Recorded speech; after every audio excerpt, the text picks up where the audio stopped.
Hello students, in programming for problem solving subject, today we will discuss about the most important topic from the fifth unit, that is dynamic memory allocation. So let us start with the concept. What is dynamic memory allocation? We can explain the concept of dynamic memory allocation with one example. Suppose आप एक variable declare करते हैं integer a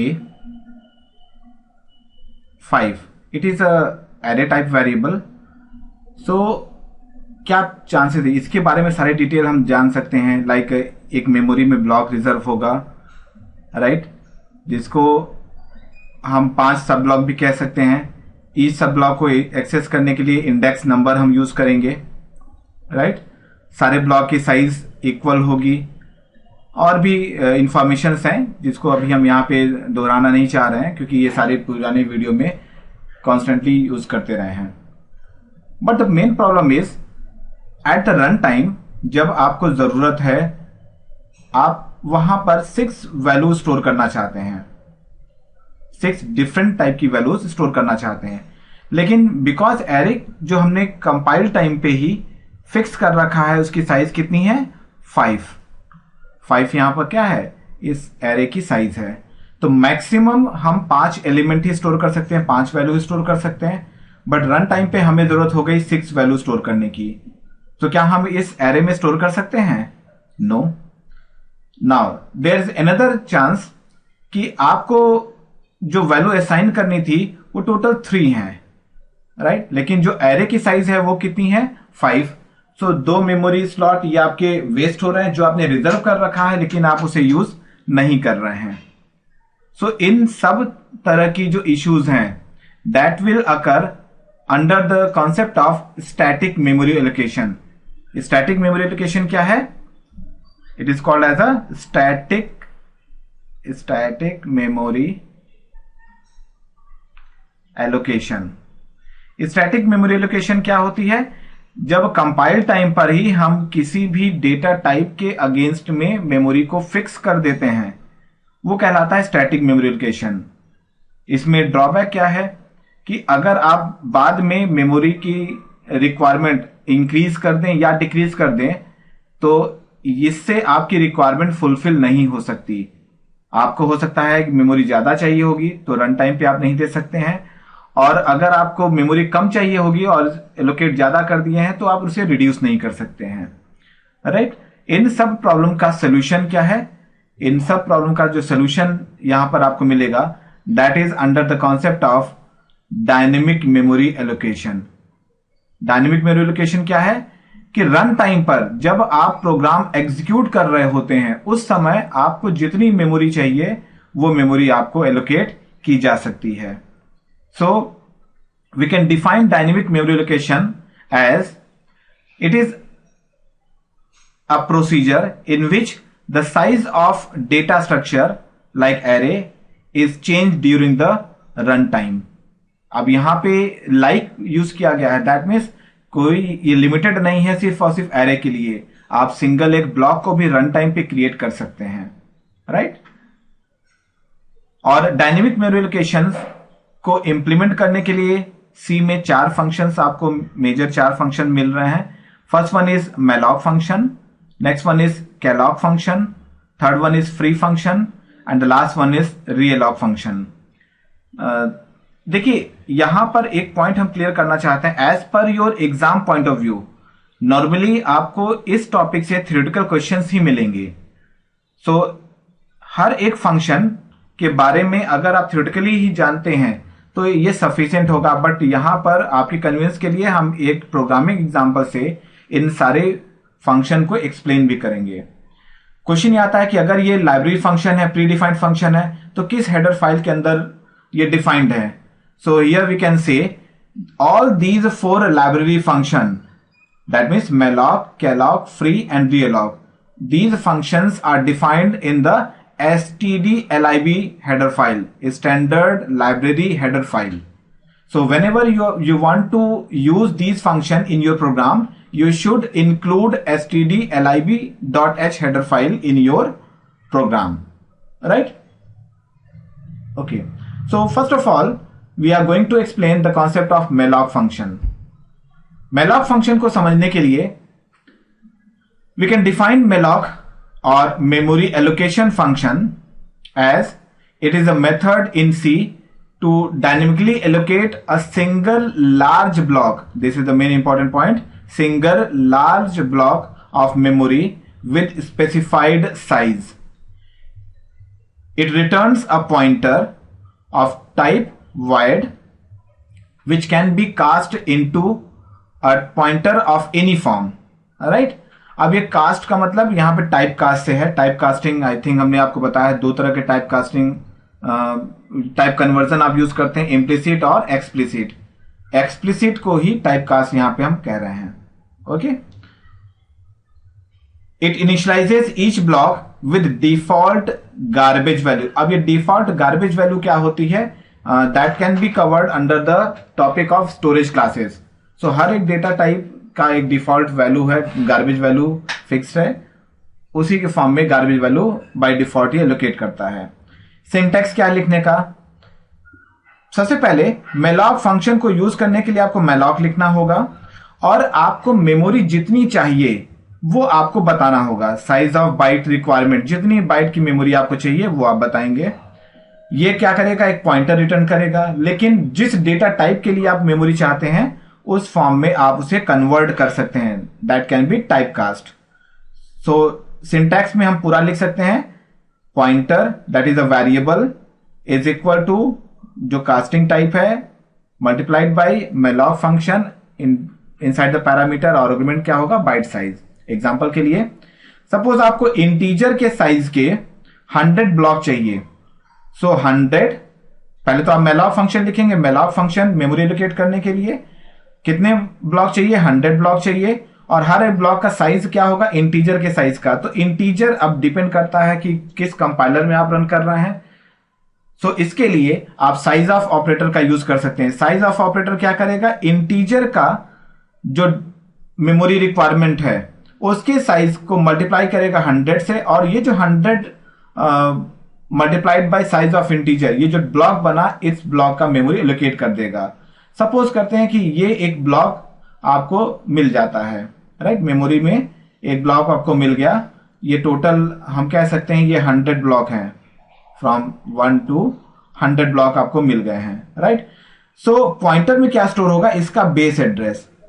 इसका base address किस में store हो जाएगा, PTR में, राइट. और हमें पता है कि अगर पीटीआर मिल गया तो पहले ब्लॉक की, इस ब्लॉक की वेरिएबल नेम क्या हो जाएगा, दैट विल बी पीटीआर, और इंडेक्स नंबर 0 से स्टार्ट होता है, 0. क्लियर. इस फॉर्म में आप वैल्यू इसमें ले भी सकते हैं और इसमें वैल्यू ट्रांसफर भी कर सकते हैं. क्लियर. चलिए प्रोग्राम से देख लेते हैं. We are using stdio header file because we are going to use printf function. malloc function का यहां यूज कर रहे हैं, इसलिए stdlib.h हेडर फाइल को भी ऐड कर लिया है. अब यहां पर एक पॉइंटर वेरिएबल हम यूज कर रहे हैं, राइट. पॉइंटर वेरिएबल क्योंकि हमें एड्रेस स्टोर करना है, और n जितनी मेमोरी रिक्वायरमेंट है, और i लूप के लिए यूज कर रहे हैं वेरिएबल. बाय डिफॉल्ट हमने फिक्स कर दिया कि n की वैल्यू जो हम प्रोवाइड करने जा रहे हैं, नंबर ऑफ एलिमेंट जितने अरे में स्टोर करना चाहते हैं वो हमने 5 प्रोवाइड कर रखा है, राइट.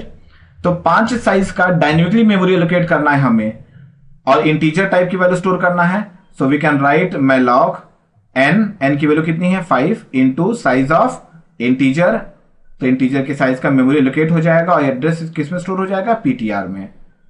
अब इसमें वैल्यू आप स्टोर करना चाहते हैं, तो वैल्यू स्टोर करने के लिए आप इंस्टेड ऑफ राइटिंग ptri, ये वैल्यू केवल 1 कह सकते हैं, 1 से लेके 5 तक की वैल्यू स्टोर करना है. आप चाहें तो इसकी जगह पे scanf फंक्शन का भी यूज कर सकते हैं रन टाइम पे कोई भी नंबर देने के लिए. एंड फाइनली इस वैल्यू को हम केवल प्रिंट कर ले रहे हैं, राइट. यहां पर एक कोड हमने नहीं लिखा हुआ है कि अगर आप चाहें तो इस वैल्यू को मेमोरी एलोकेट हुई कि नहीं, इसे इफ कंडीशन लगा के चेक भी कर सकते हैं, राइट. एक ब्लॉक यहां पे इफ का एक्स्ट्रा लग गया है. सो आप चाहें तो पीटीआर की वैल्यू को नल के इक्वल चेक करा के ये भी चेक कर सकते हैं कि मेमोरी डायनेमिकली एलोकेट हुई है या नहीं एलोकेट हुई है। Clear? Next function is it call as a calloc function. देखिए मैलॉग फंक्शन से जो मेमोरी एलोकेट होगी ये कोई जरूरी नहीं है कि वो कंटिन्यूअस मेमोरी लोकेशन आपको मिल सके, राइट? सो कंटिन्यूअस एलोकेशन के लिए जो फंक्शन यूज किए जाते हैं that is calloc function. Calloc function का काम क्या होता है? कैलॉग और continuous allocation method is used to dynamically allocate the specified number of blocks of memory of the specified site. It initializes each block with default value 0. Different क्या हुआ? जब malloc का यूज करते हैं तो डिफॉल्ट गार्बेज वैल्यू होती है, लेकिन जब कैलॉग यूज करते हैं तो डिफॉल्ट 0 वैल्यू आपको मिलती है। ये डिफरेंस हुआ दोनों में। और सिंटैक्स में वहां पर हम साइज को मल्टीप्लाई करते थे, एक सिंगल लार्ज ब्लॉक मिलता था, लेकिन यहां पे एज अ आर्गुमेंट हम साइज भी बताएंगे और जिस साइज का हर एक ब्लॉक चाहिए वो भी बताएंगे। क्लियर? एग्जांपल के लिए अगर आपको 25 ब्लॉक चाहिए तो we can write pointer is equal to float. ये टाइप कास्टिंग कर रहे हैं, अगर फ्लोट टाइप की आपको चाहिए। देन कैलॉग 25 ब्लॉक किसके? Size of float, right? और यहां पर एग्जांपल में भी सेम प्रोग्राम है, जस्ट हमने यहां पे ptr इज इक्वल टू जो लास्ट प्रोग्राम किया हुआ था मैलॉक की जगह पे कैलॉग यूज कर लिया।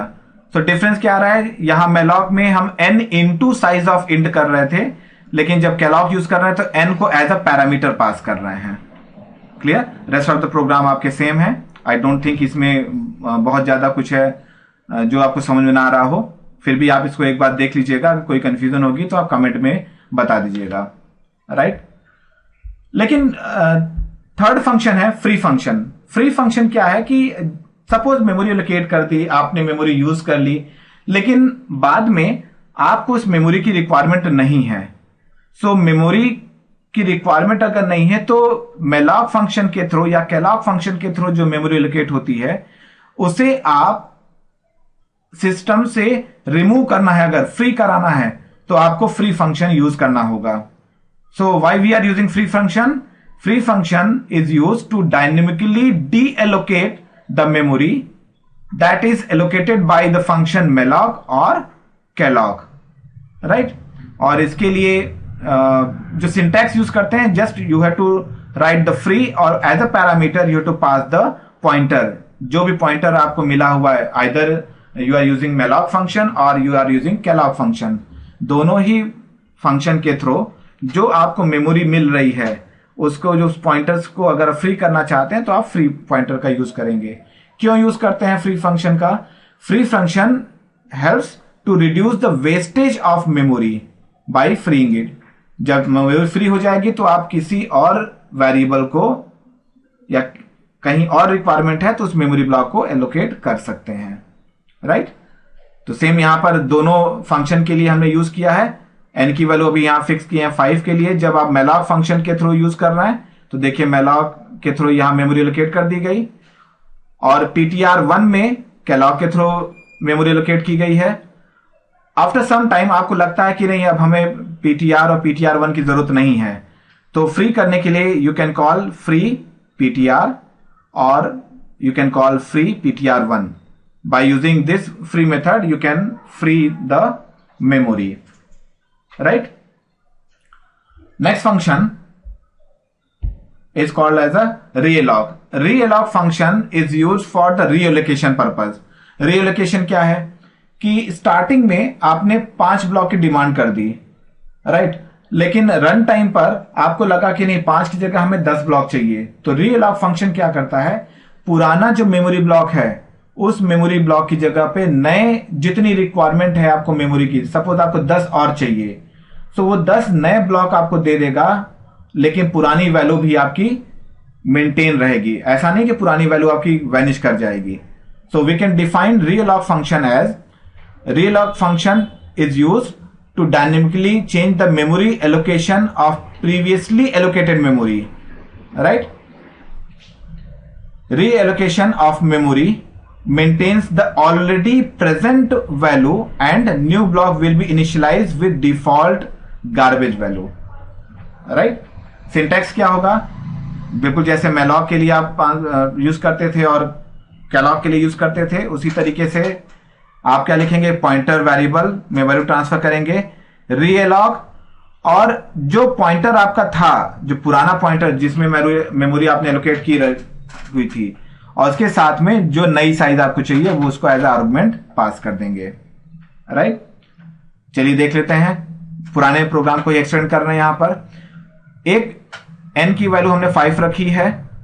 ptr में calloc फंक्शन के थ्रू एलोकेट किया मेमोरी, दैट मीन्स वो 5 ब्लॉक आपको एलोकेट हो गए और उसमें वैल्यू हमने स्टोर कर दी. राइट, वैल्यू स्टोर करने के बाद अब आपको लगता है कि हमें 10 ब्लॉक और चाहिए. सो ये जो 10 ब्लॉक आपको चाहिए, तो now we are updating value of n with 10. Now again we are using realloc function. This is the main concept. तो क्या हम ये कह सकते हैं कि जब तक हम malloc या calloc यूज न किए हो realloc को यूज नहीं कर सकते हैं? Yes, it is true.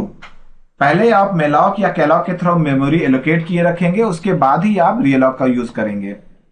Right, so realloc function के थ्रू मेमोरी एलोकेट कर दी गई, और अब चाहें तो आप 5 तक वैल्यू आप ट्रांसफर कर चुके थे, तो 5 से ज्यादा वैल्यू आप भी स्टोर कर सकते हैं, एंड देन फाइनली इस सारी वैल्यू को एक साथ प्रिंट कर सकते हैं. Right,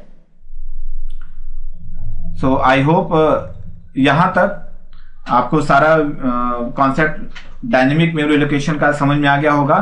exam point of view से देखा जाए तो एग्जाम में थ्योरेटिकल क्वेश्चन ही पूछे जाते हैं 10 मार्क्स के. सो इसलिए मेरा सजेशन यही है कि पहले आप थ्योरेटिकल कॉन्सेप्ट क्लियर कर लीजिए. प्रोग्रामिंग के लिए आप चाहे तो टाइम ले सकते हैं, बट एग्जाम्पल में अभी तक प्रोग्रामिंग नहीं पूछी गई है.